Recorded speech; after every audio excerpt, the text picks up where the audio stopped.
Hello, and welcome back to another episode of the Black Men Matter series on the male perspective. The podcast that's all about dispelling stereotypes and shining a light on the rich and varied experiences of Black men from all around the world. Each episode aims to broaden understanding and foster appreciation for their unique stories that often go unheard. Now, here is your host, Lana Reid, to introduce you to yet another remarkable Black man with an insightful perspective to share. Hello, everybody, and welcome back to another episode of The Male Perspective. I am your host, Lana Reid, and today, on this day, I have the pleasure of sitting down with a gentleman by the name of Benjamin Glover. He is the founder and CEO of BIG Talks Mentorship, out here doing some wonderful things with our young people and their mental health. And I'm looking forward to spending some time with him today, learning more about his work. But first and foremost, as I always do, sir, I take a quick moment to pause, say thank you to you for making time for me today. Time is a gift. Once we give it, we can't get it back. So I truly appreciate you setting aside this time to talk to me. And with that, sir, welcome to the show. Yeah, happy to be here. And again, thank you for having me. Appreciate this opportunity to just share my message. Awesome. So first of all, whose logo is that on your hat? It's the Minnesota Twins. Oh, yeah. I knew I was coming on a broadcast that's not familiar in Minnesota, so I had to make sure I represent the right way. All righty. So you Yeah. out there in Minnesota. All Yeah. right. I'm a lifelong Prince fan. So Okay. Yeah. That's our guy. Yeah, that's our yes, guy. indeed. Yeah. That's your national icon there. For sure.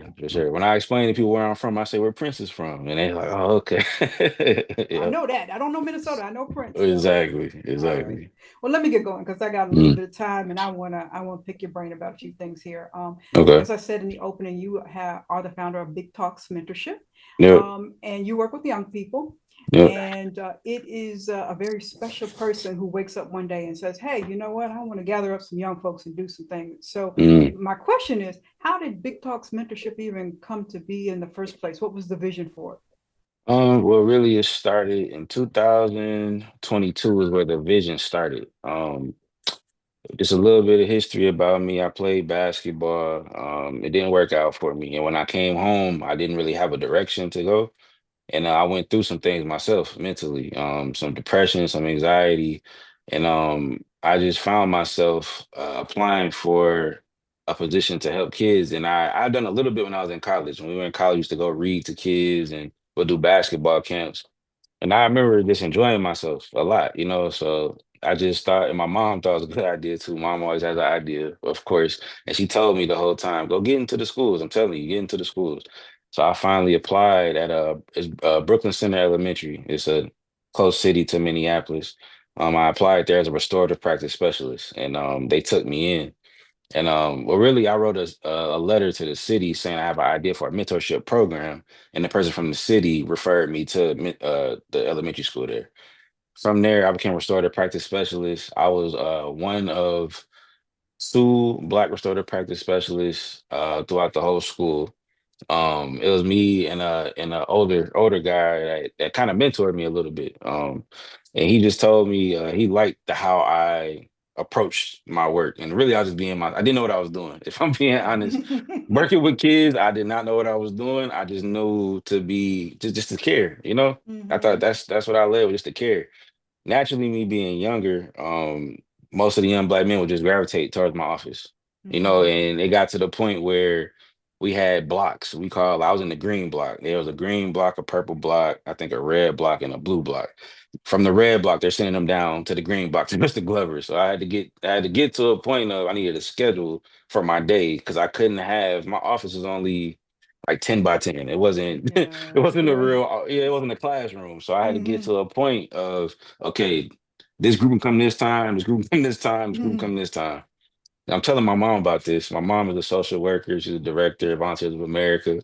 So she knows about the social work games. I'm telling her, she's like, why don't you create like an after school program or something like that?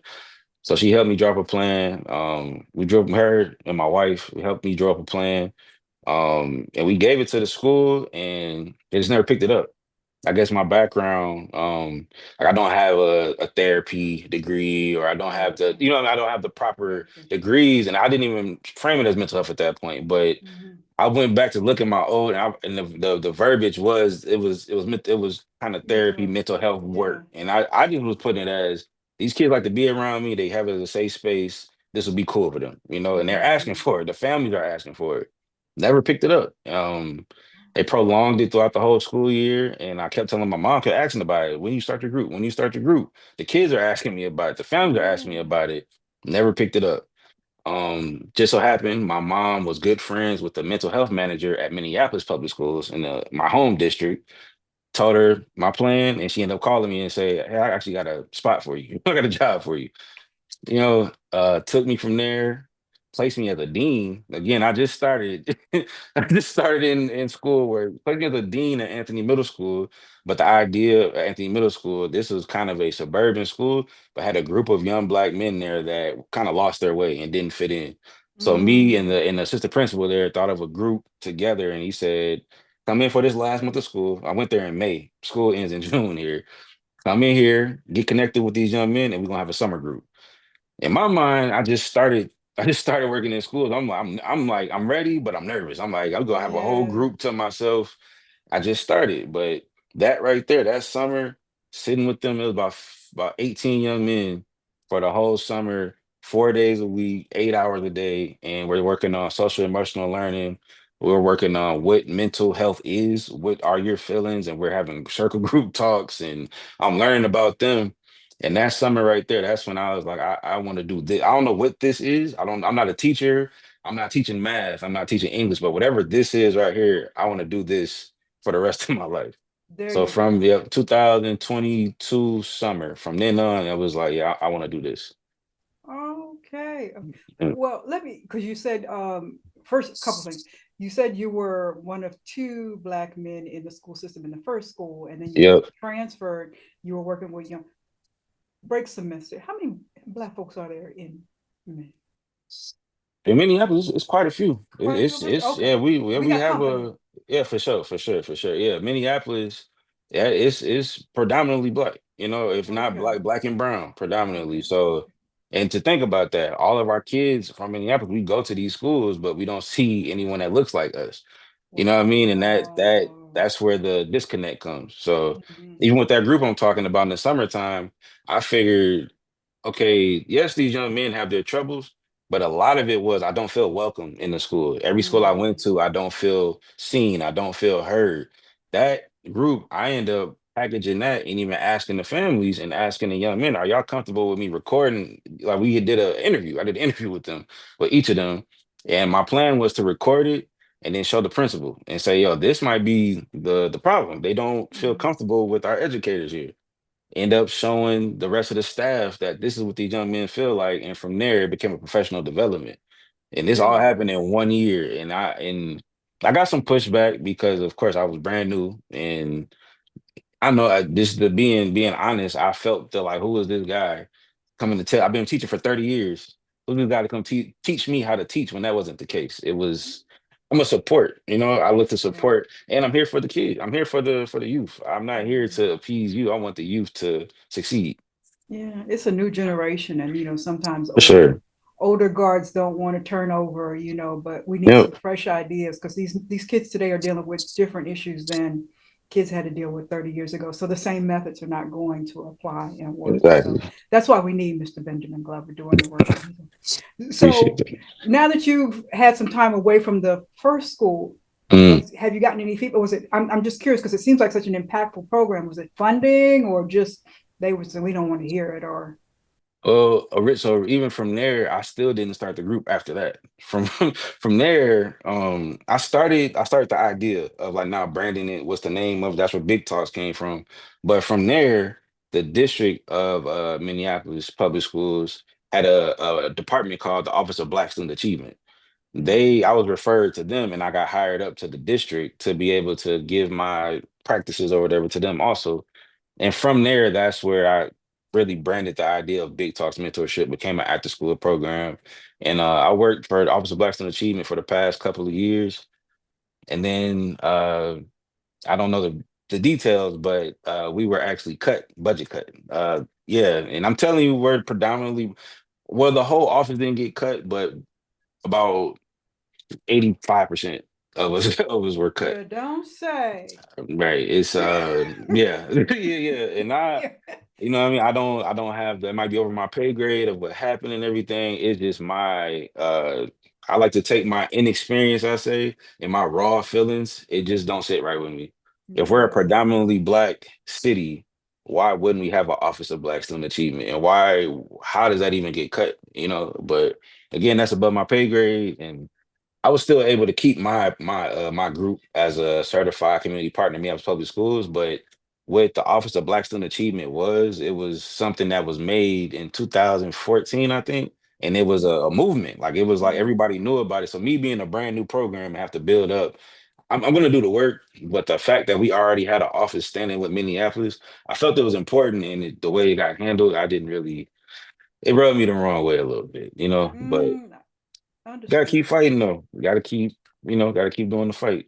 So after that, you founded Big Talk Mentorship? Yep. Well, during that, as I got hired up to the district, that's in by that November. So all of this happened in 1 year. Me being hired by Brooklyn Center, going to Anthony Middle School, and then after that summer, that next school year in November, that's when I got hired by Office of Black Student Achievement, and then that's when I founded Big Talks Mentorship. So what were the first programs looking like at Big Talk? Because we know we've evolved, and I'm going to Mm. ask you about that. So the very first programs, what was the concept? It was after school program. Really, trying to figure it out. It was the same group of kids at Anthony Middle School, and we just had an after school program. I would use that as are we doing homework? Just being again a safe space because I knew what they Gotcha. were going through during the day. It was more of like a relaxing time, or if they needed, I was following up with their homework. I was having talks with them, and I'd be in the school during the day sometimes also. So just an after school program to keep that group together and keep being present for them. Mhm. Okay, gotcha. Well, I see that in my nosing around preparing for today. I see you got a few programs that you do run at Big Talks Mm, Mentorship, and I kind of want to go through them and have you explain them, so sure. people know exactly what you got going on. And the first one I like because it's kind of a play on words: after and in school. Mm. What goes on there? After and So in school during sessions. yeah, during school we host in school sessions. I'm teaching uh I'm teaching the youth exactly what mental health is. And my first question to them is what when I say mental health, what do you think about? And most of the time the reaction I get is something negative, or I don't want to talk about it, or when Hmm. in reality we all have something going on. True. So the in school sessions are more so like a check-in during the day. And it's in different schools use it differently. Like I had a group at a high school, they wanted to use me because their athletes actually trained before school. So I was going to them before their day and getting them prepared for the day after they work out.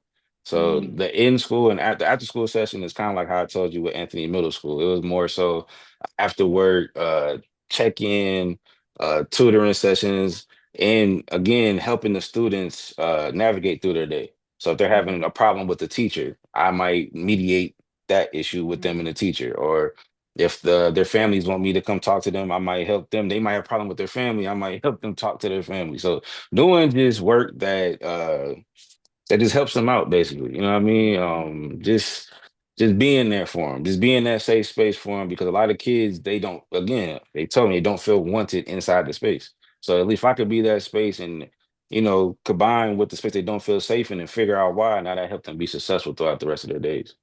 Awesome. I've done a few interviews with some brothers who are teachers, and I'm getting some statistics like there's only 2% of Black men that are actually educators across the United States. Yeah, So, with more Black and brown kids sitting in these classrooms, it just really doesn't seem, you know, like you said, a very welcoming environment, yeah, but we got to do something to get more brothers in the classroom. I guess that means more pay, right? We got to get some money exactly, get some money on the table. exactly, exactly. I got bills to Yeah, pay. that's what it is right there. You gotta appease the people. Yeah. Yeah. So another thing you got going on in Big Talks Mentorship is the career training, and Mm, I think this is great because a lot of times I hear young people are kind of not enthused about the job market that they're walking into. mm. So, what are the components of your career training program? It's thinking outside the box. That's actively going on right now. Right now, I have a contract with the city of Minneapolis to engage at least I think 25 young men in my neighborhood, 𝗵𝗷 neighborhood, to again give the mental health support. But the way I explained it to the city is a lot of these kids are going through things that adults are going through right now. Mm, So just I was just honest with them. Like, they need money. They need, you know what I mean? Like it's just being honest with you, in me growing up, in my personal experience, a lot of my friends and a lot of people that I knew made bad decisions based on their living, their living situation. mhm, And if mhm, their living situation wasn't like that, I'm pretty sure they wouldn't made the decision that they made. And now mhm, some of them are dead, some of them are in jail, some of them are still doing what they're doing because that's all they know how to do. So mhm, instead of just allowing this cycle to keep happening, let's build some sort of career option. Let's and not just like, hey, it's a job fair, go over there and talk to this person that you don't know. there you go. I'm bringing in black men who will are in professional world, barbers. There's a person that works at Excel Energy, is an energy person. There's an architect. There's a master painter. There's a contractor. Bring them in. Tell your life story and tell how you got to this profession, and connect with the kids first. And from there, we're gonna take whatever kids are interested. I'm hoping all of them are interested. These professionals are willing to take these kids on a day of their job to show them this is what they do and this is how they make their money. So, and it's Mm, things outside the box. Like the inner cities. Minneapolis is, somewhat like where everyone is from. In inner cities is, as a young black man, is basketball, football, or rap. And that's where our brain kind of it stops for some, mhm. because that's what we're taught. This is what you're good at, this is what you These are could your be good only at. These options. are only options when there are so many ways to make money in this world today, and I just want to introduce them to that. That's Mhm, where our career training, and we're getting that up and running right now. I'm going into schools, talking to the staff there, getting candidates for the schools, looking to give away a scholarship from that program. Actually, in December, we're having a holiday event to give away a scholarship. In honor of my father who passed away last December. He was mhm, somebody who did the same kind of work, but he didn't. He did it off the love. My dad, he didn't mhm, brand it. He was just a man in the community that was they called him Pop. He was Pop to mhm. everybody. So I'm kind of taking from him and just turning this into a profession. But that he had the my father, he had the true heart for this. So I named a scholarship after him that I'm giving away in December at the holiday event Making pops proud. for sure. Oh, okay. Okay. Yeah, and a lot of times, like you said, you mentioned the basketball, or Mm, the rap. It's about exposure. And yep. unfortunately, a lot of our kids in our communities, that's the only thing we are exposing them to. And even, sometimes us as parents, that's the only Mm, thing we seem to be pushing our kids towards. So even the parents need to be rewired. Like, hey, yep. being a plumber or being a doctor, either one of those, we don't have to put this Exactly. ball in our kids' hands. So we need a Exactly. whole we need a whole shift there. But it starts with you and the work that you're doing. Yep. So we're hoping to have this program up and running and off the ground. This Yep. well, where are we? November. We're in November, so Okay. it's quite a few things that actually. So as I'm doing this, my old neighborhood, Fall Neighborhood Association, they made me the youth coordinator. Um, Oh, so now a man of many literally, hats. yeah. And so like as we literally before we got on here, I spoke to my mother and my wife today of like, I have a lot going on. I need to figure out how, because this is great. It's all great news though. It's all Mm-hmm. great because the neighborhood association has a direct connection to the city, which the city can get uh government officials in, and I can speak directly to them. The same conversation we having, I can have with them in the next couple of weeks. So this is great. It's just I'm a person of processing and I need to gather all this information from the city. So I'm thinking that I will introduce this idea of a program in December to the neighborhood, and then we can launch it in the spring and summer. I would rather do it Mm-hmm. in the summer so I have all day to be with them and not have to wait till after school. So spring, summertime, I kind of want to launch it. Okay. Okay. Yeah, We'll keep our eye open for that. appreciate it. So what are you doing with your old neighborhood association? What role do you do there? Oh, so I became a part of the board and Okay. just yeah, I was a board member at first. And just knowing what's going on in the neighborhood. I still got friends that live there and just wanting to make it better and seeing how being on the board here, I never knew there was a board growing up this whole time in there. Stuff And just that's, happened, right? you know what I mean? And that's the stuff is just happening. I'm not knowing that, like, when I joined the board, stuff as simple as we have We bad gotta cell phone vote. service. We gotta You vote know, on that. we can change. Hey, y'all, man, we driving over this pothole. If y'all come to the meeting every Tuesday, we can talk about this. You know, but until y'all do that, we just it is I don't know. Us as black folks, sometimes we just have a trust issue with things, and it sounds Hmm. too good to be true. I'm Hmm. telling all my friends, like, hey, if y'all come to this meeting, we can change everything. Literally, Hmm. we had bad cell phone service. We were able to talk directly to T-Mobile in their headquarters of the Midwest, and we got a Hmm. tower put in. And now people and they're like, "Oh, what happened to our phones, There you bro? go. Come to the meeting. I'm Come to telling the you, meeting. we can change all of this." So now, me being a youth coordinator, that kind of like that showed them like, okay, Ben got it, so let's figure something out. You know what I mean? There So you that go.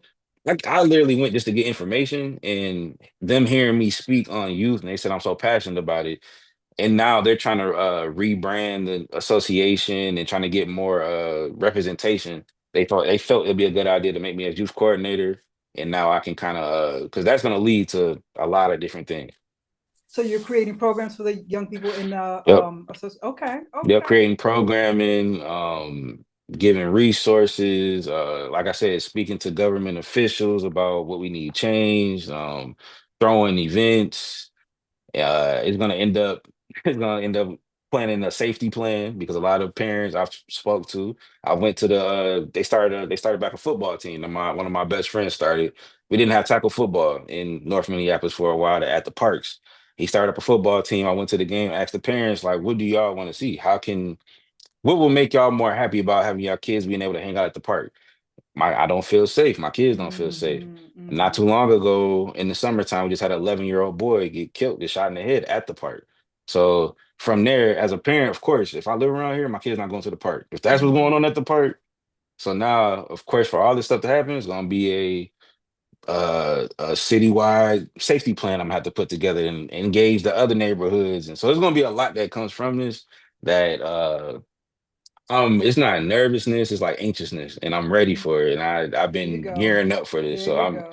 I can't wait, honestly. There you go. You would not have been put in this position if you were not the one and you were not ready for it. Exactly, So we speak in life over you. Big things are to come. Yeah, yeah. exactly. You know, you mentioned it's so hard to get us black folks to go to a meeting. I try every time, like, you should go to city council, just pack a lunch and go to city council meeting. You see the stuff that's going on. I ain't going over there for, we don't like to go to the meeting. Yeah, I think it's that too good to be true thing. Of like, Yeah, oh, we all we have to do is go here and say our opinion. Yeah, yeah, that's that's it. it. That's That's it. it. And they're That's counting all on my us not doing programming. it. They're Right. counting on us not doing it. So Exactly. They yeah. know that we're not, and they gonna continue to policy after policy after policy, and stuff keeps changing. And we just are in our bubble, in our household, in our world, going out into the world, and things are changing around us. When we can take a step out the bubble and go to this meeting and say, "Hey, I don't like that. Hmm. I don't Yeah. like that." So can we and get enough people to vote on it, and it can be changed? Yeah, going back to what you said when we first started out today, it could have been something as simple as a school board meeting, and there was not enough of us there to say, hey, we want the funding for this project so this person Exactly. can do this. So, you know, we need to be more proactive about these things. So Exactly. get off my soapbox about that. Let me ask you the next thing Okay. because I got Yeah, that's a issues. conversation. Yeah, that's a Hey, just conversation. go to the meeting, darn it. Exactly. The next thing you got going, and I really like this one because I got a sweet tooth. You have a partnership or a program, Mentally Baked. Yes, yes, yep, yep. So, what is that about, and how do I get a piece of pound cake? That's all I want to know. So my wife, @𝗲𝗄𝗃, she is a baker, an in-home baker. My girl. She's been making a lot of strides lately. She again, we kind of not think of we started at the same time. Like she's been baking for a long. I've known my wife since we were 15, and she's been baking since back then. And Mm-hmm. she'll bake cakes and bring them to high school, and people would scramble and grab it. So she always made cakes. She just turned it into a business like a year and a half ago, maybe. Okay. And from there, she's gotten really good. She's even starting classes on teaching Go young ahead. women how to bake, and she started her own business, actually evolving young women into business to teach women how to get into business and how to uphold a Wow. business and run a business. So from there, she went through after she had we so I have 3 kids, and after she had our third baby, she went through postpartum, and she Mm-hmm. said the thing that helped her out was baking. And she Mhm. said that was something that took her mind off of things or even eased her mind. And she came to me with the idea of like, what if we came together on a program that we can teach kids about baking and while having the important conversations of mental health, or if they're going through something, they could talk about it and have the option to speak to me or her about it while baking. So that's something that we just started I want to say in like September. And we did one class of Big Brother, Big Sister. Looking to hopefully that grows into a partnership. That class went really, really good. Awesome. And we're just looking, all our programming, we're looking to get in community centers and to schools also. A true power couple. Now that's a power couple right there. Yeah, for All right. sure. Yeah, reminds me of the work that she's doing. Reminds me of being in my grandmother's kitchen and helping her bake some stuff, and the mental health conversations that would take place between, Yeah. so it has that vibe to it. Yeah. So maybe I should have her come on. This pound cake, how do I arrange a piece of pound cake? Listen, so that's another thing. We have a lot of things in the works. We're gonna start shipping cookies. We're gonna have a cookie Okay. brand also, and we're gonna start Okay. shipping cookies. She found out the bacon. I don't know. I'm asking how are we gonna ship treats, but she said no, there's a way we can They do do it. it. They do Yeah, it. yeah. So now we're actually pretty soon here. We're gonna figure out a way to. We have the branding, we have the name and everything. So when we figure that out, you'll get a sample. Y'all send Auntie Lana a For piece sure. of pound cake. For sure. We got you. We got you. Okay. All righty.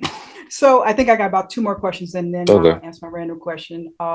It's Friday night. Now you said you got three kids, so you definitely got other things to do than be on For the call sure. with For me. sure.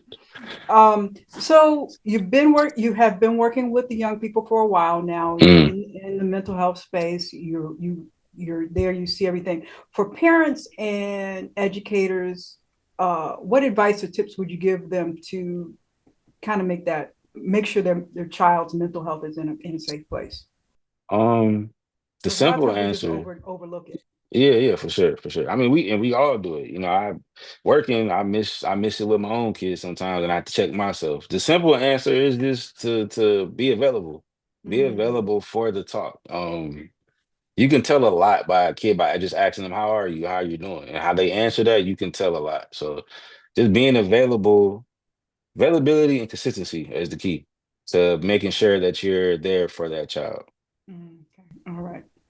Now, you're running around, Mr. Glover, making sure the kids are okay. Mhm. You're juggling all these hats. You're talking to the officials. You're taking care of the home life and everything. My question is, how does Mr. Glover make sure his mental health is okay? That's something that I've been trying to figure out. Not gonna lie, that's a thing. With building everything, I'm in this mode right now. It's like the grind mode right now, and it's crazy. My mom, again, she asks me this all the time. Even my therapist, she asks, you have to find something, Mm-hmm. and I mean. And my mom, she said the work isn't the proper answer because I do find enjoyment in my work, and then I just like to chill. Honestly, like I'm a person that if you ask my wife, she'll ask me, "What you gonna do for your birthday? Let's have a planned nothing day. Like literally, let's plan out how to do nothing. Like let's go to the grocery store the day before. Let's do everything we need to do the day before, so we can literally do nothing. And that honestly brings me joy. But I'm looking to get into to golfing pretty soon. I've heard that's something that brings a lot of guys joy that's kind of in the same field as me. So, but again, right now, I just have to find the time. And then we're in Minnesota, so I'm out of time until March, maybe. It probably snows until like March. So, So you don't get out and play basketball anymore? no, I actually coach. Actually, I'm a varsity assistant basketball coach too. Do Yeah. you So sleep? yeah, I just started last year. You just started sleeping last year, or you No, just no, started? right, probably. Yeah, but yeah, that's true. Probably. No, I just started varsity basketball coaching last year. And I forgot about that side of my life also. I'm a basketball coach. I used to play. I'm a basketball coach now. I started last year with one of my older coaches. Now I switched. That was too far away. And now I switched it to my old high school that I went to. I'm gonna be a varsity assistant coach there. And I have my own AAU basketball program. Also, that's Well, linked bless your with Big heart. Talks Mentorship. So it's kind of a year round. That's my mom said you have to find something Yes, to yourself, yes. not work. all day, every day. So, but I enjoy it. I'm honestly I'm using my youthful years to do this, and I feel like I just want to use all this time up to give and give my older self time to like, okay, I gave y'all about 10, 15 years of me every day. Now I just want to sit back. So I enjoyed it.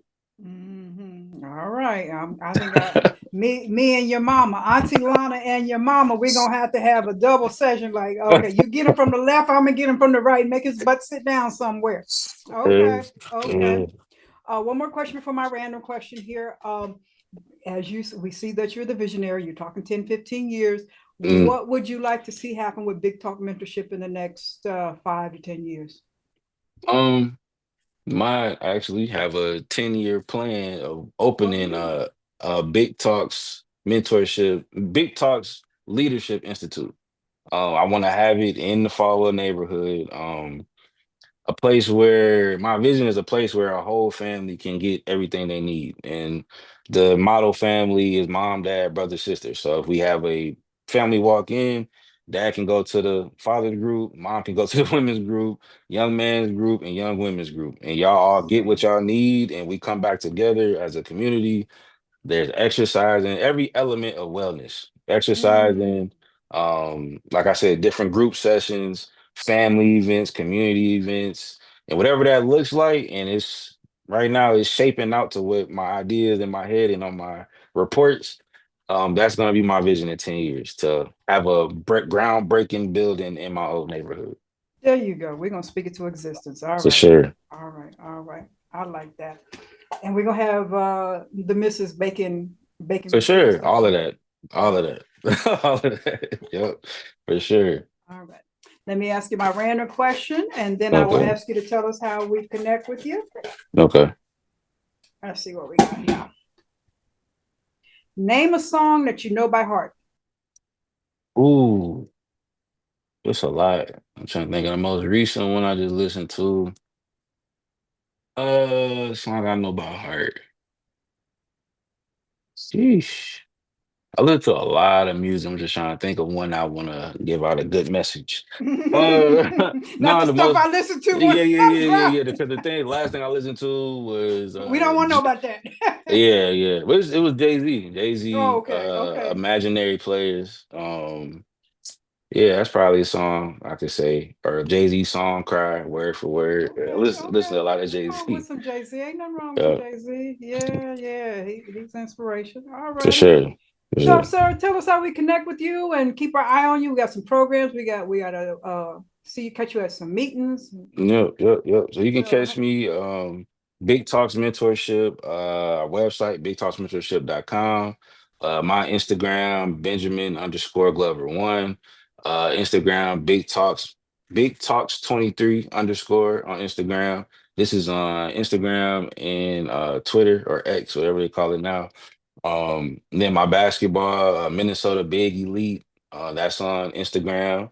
Yeah, that's I'm trying to start a podcast pretty soon. I did an episode with my mom and a neurologist, Dr. Brown. We talked about the similarities between mental health and brain health, talking about dementia and mm-hmm. Alzheimer's and all that. How do those two things connect? So, getting myself out here pretty much. Okay, okay. And one more thing. Where do we connect with your wife for some sweet stuff? It is the Me Taste Good Treats. I can send you actually the name and send you her Instagram and everything, but Mm, at the Me Taste Good Treats. Yep. awesome, awesome. Well, young man, how old are you? 31. Was a baby, a baby. Well, Auntie Lana is so proud of you Thank and you. the family and the legacy that you're building. And I know Dad is looking down at you and he's so proud. He's probably saying, "Slow down, son, Man. slow down." He was worse than me, believe it or not. So he's probably the first one to tell All y'all, right. "Slow down, Yep. son." But continue to do the great work you're doing. We expect to see more. And I'm just so from little old me. I know I'm a stranger, but I'm so proud of you. So keep on doing what you're doing, and thank you for your time today. Yep. Thank you for having me. I appreciate it. Awesome. That is all for this week's episode of The Male Perspective. I'm your host, Lana Reid, and I will see everybody next time. Thanks for listening to another episode of the Black Men Matter series on the Male Perspective.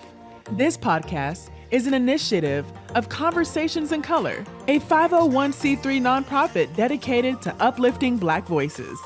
Make sure to check out our website, conversationsincolor.org, and be sure to like, share, and subscribe on your favorite podcast platforms. We'll see you on the next episode.